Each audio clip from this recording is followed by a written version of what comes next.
A young man takes a late-night drive and never comes home. I knew right then something terrible happened.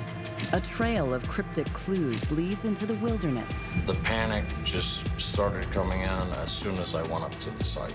Was it a mysterious accident, or did someone do something terrible to Matthew Weaver? Something happened to him. I need to find out these answers.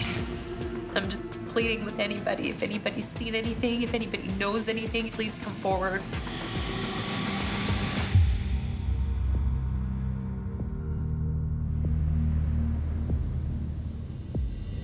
My name is Brooke Tipton. I'm Matthew Weaver's stepmother. My name is Matthew Weaver Sr. I'm the father of Matthew Weaver Jr. 21-year-old Matthew Weaver Jr. grows up under the sunny skies of Southern California. Matthew was born in Simi Valley, California. He was a very happy little kid. He was always smiling. He's got the biggest heart, you know? He's a clumsy kid. He's goofy. Always got a smile on his face. In 2018, Matthew decides it's time to strike out on his own. He wanted to do his own thing. He wanted to be a man. He said, "Dad, I just want to go out on my own, to go ahead and try life by himself." He moved to Granada Hills. He did get into the line work, which is a good career path, but he genuinely wanted to see the world. Like, he wanted to travel. On a Thursday night in August, Matthew goes out with a friend from his new neighborhood. He told his dad about, his plans for that night, which, he kind of met a new friend, girl that he was hanging out with.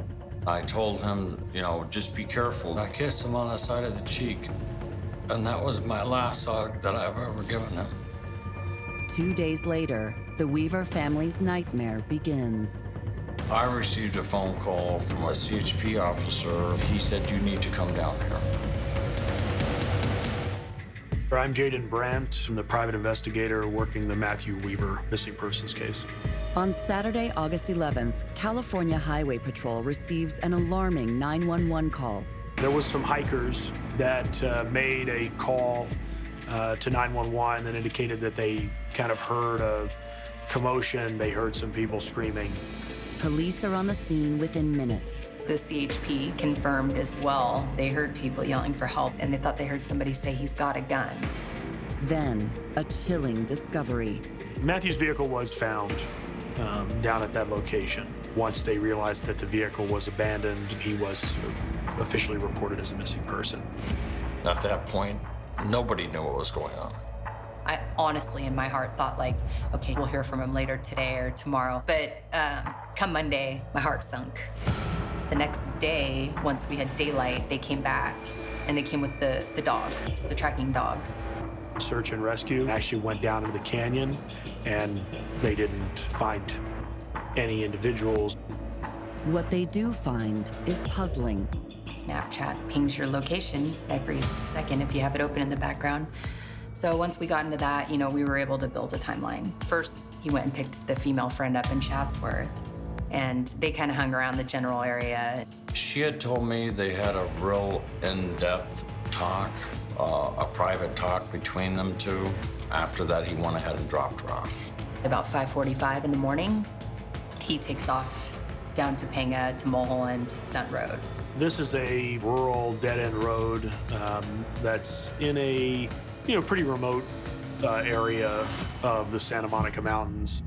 Snapchat showed that he did drive around several different roads, and it looked like he was repeating his steps. He's just, wants to clear his head. That's his thing. He'd go for a little ride on the canyon.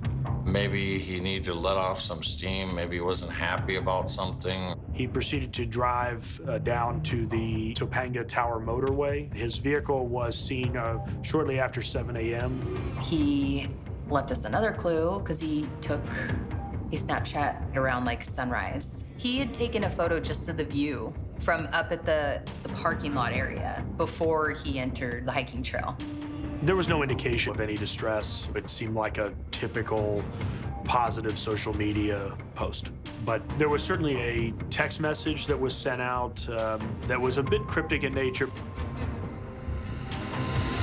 A few hours after posting to Snapchat, Matthew texts the woman he spent the previous night with. She replied right away, like, hey, I'm at work, I can't answer.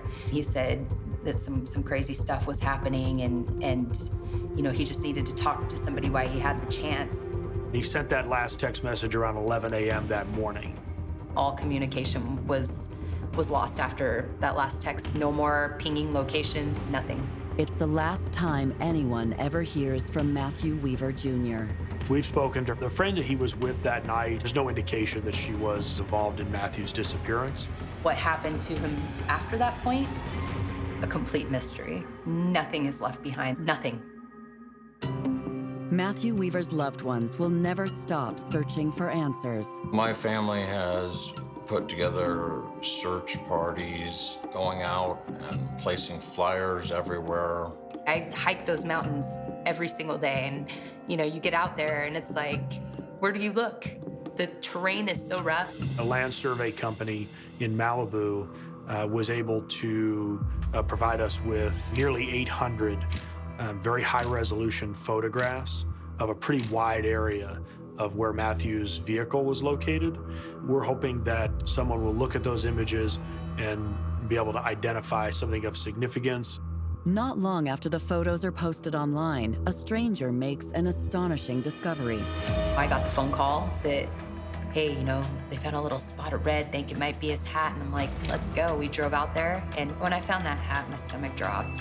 Not very far at all from the hat, I found the white t-shirt, and it's ripped up, and it appeared to have old blood on it. It's a bad feeling when you find a hat, you know, find a shirt that's torn up. That doesn't look like he just went missing. In the months since Matthew's disappearance, his family can't help but wonder, where is he? There's several different theories that went through my head. Matthew had some abandonment issues. He was a little depressed. He was that kid that always made everybody laugh, you know, but inside he was crying. He had a lot of heartache. But this theory doesn't seem to fit. Matthew didn't give any indication to, you know, family or friends that he was going to harm himself. Further speculation reveals another possibility. His friends let us know that a couple nights before he went missing, that he cracked his head really hard, so bad that there was blood seeping out the back of his head. Maybe, you know, he had some internal bleeding or a concussion. He could be out there and not know who he is. That's one of the best feelings of a theory. I mean, the only possibility for me that he's alive out there still is that he suffered some trauma to where he has absolutely no idea who he is anymore, or somebody's holding him against his will.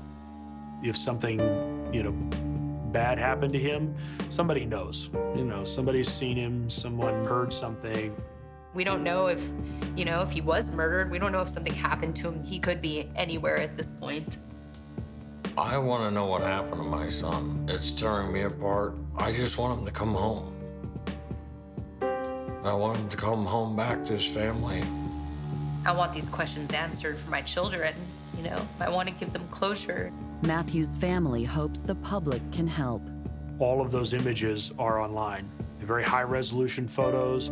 You can zoom in, you can see every little detail.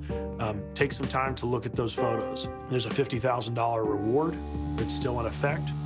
Matthew is about 5'9" to 5'10", and very slender build, roughly 130, 140 pounds. He had a tattoo above his heart. It was my brother's name, Jeremiah. I'm just pleading with anybody. If anybody's seen anything, if anybody knows anything, please come forward. We just want some answers and some closure.